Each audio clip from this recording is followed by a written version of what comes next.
Hello, everybody. How y'all doing today? One moment here. I need a sip of coffee. Sorry.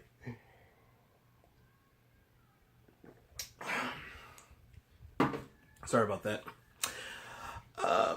Figured I'd give you another unedited video today because something has come up as far as the Beatles.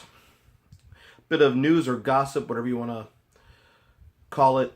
But first off, I'd like to welcome my new subscribers. I got some new subscribers over the last couple of days, so welcome. If you don't know, my name is Brian Hussar, as my channel clearly states. But I like to talk about the Beatles, obviously. I love to talk about music in general. I love to talk about movies and film. And sometimes I like to talk about my love of musical theater, which I haven't actually done recently, so I kind of have to do something on that front. But thank you for subscribing. Stick around. Be patient with me because there are times I don't post. Sometimes I have to have the energy, or currently right now I'm a stay-at-home dad, and a lot of times I have distractions. My two lovely boys who have made cameos in some of my videos.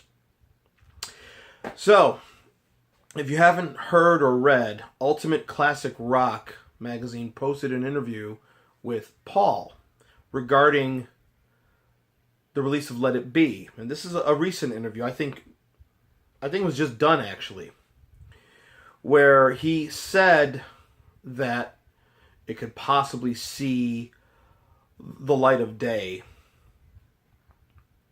in a new cut, a new edit, a new special edition. They have over like 800 minutes. There's a lot of footage there.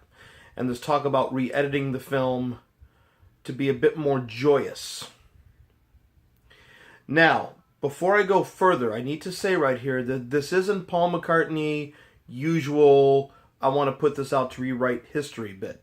The rumor all along was it's Paul and Ringo holding the movie up because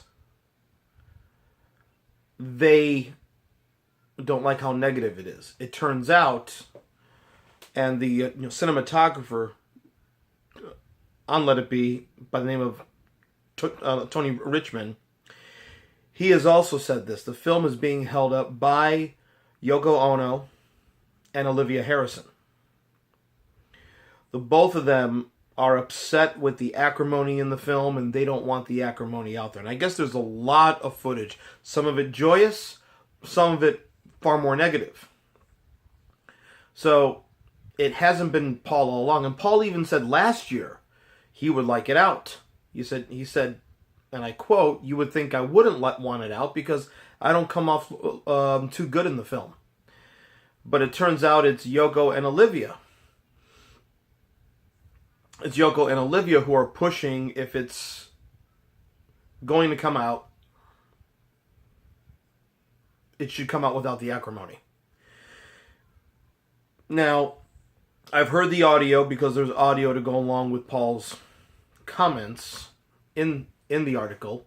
And again, this is on Ultimate Classic Rock, and I will leave a link in the description here so you could read it yourself. How do I feel about that? Well, I'll be happy that it finally comes out in a restored edition with probably very good sound. But the film fanatic in me, just forget the Beatles for a second. The film fanatic in me says, yes, as long as you include the original version of the movie. If you don't include the original version of the movie and all of the bad feeling, the looks of boredom, if all of that is gone, then that is rewriting history. If you do not include the original version, if you do a George Lucas with Star Wars. Now, I will say I like the Star Wars special editions, with the exception of Return of the Jedi. He sort of changed the mood there, added that cheesy musical number and all that stuff. But I like the original Star Wars film, A New Hope, where they pull back on Mos Eisley and you see more of the environment. I like Cloud City and Empire Strikes Back, seeing activity going outside of the windows as opposed to just white windows in the original. I like that. But my problem is Lucas refusing to release the original versions as well. I'm like, give people a choice.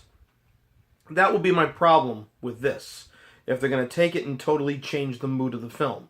The original cut has not been seen since, or been officially released since the late 70s, early 80s, when VHS was in its heyday, and it came out on Laserdisc, and also RCA video disc, which went away rather quickly.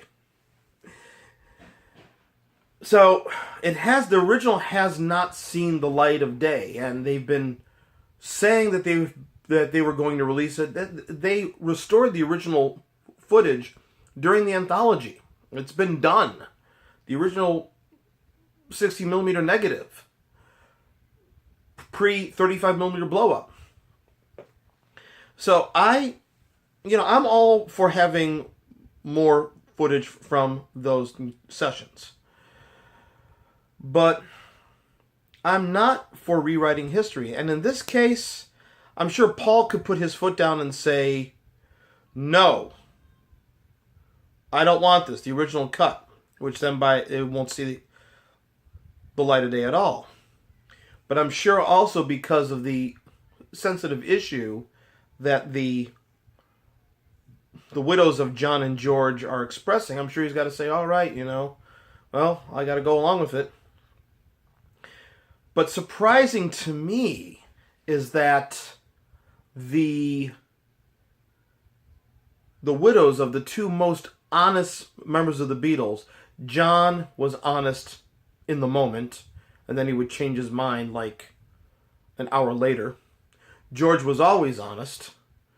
George was definitely always honest. They are the ones trying to hold on to the myth image of the Beatles. We know what happened during the Get Back / Let It Be sessions. Hell, it's written in this nugget right here. For those that don't know, this came with the UK pressings of the Let It Be album. It was not released in America like this. In the UK, there wasn't a gatefold sleeve. There was a box with a single sleeve of the album and this booklet of pictures, but this also has the transcripts of the Niagara recordings that were made by the film crew. The Niagara recordings don't lie. Now, if we delve into that, that's going to be that's another topic. That's another series of videos and things like that.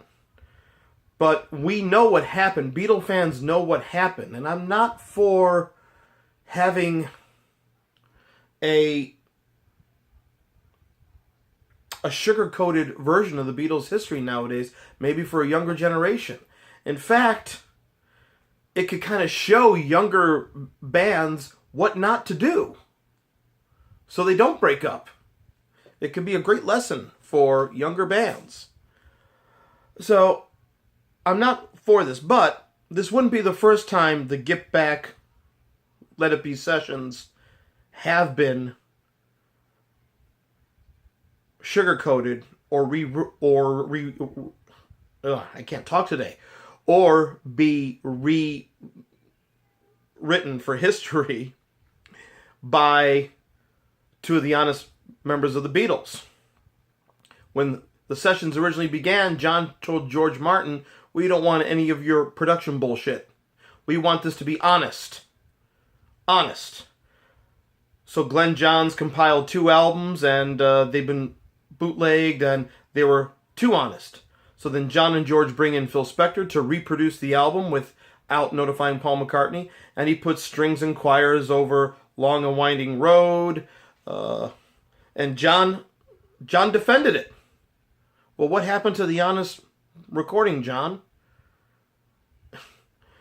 He says that Abbey Road was done to preserve the Beatle myth.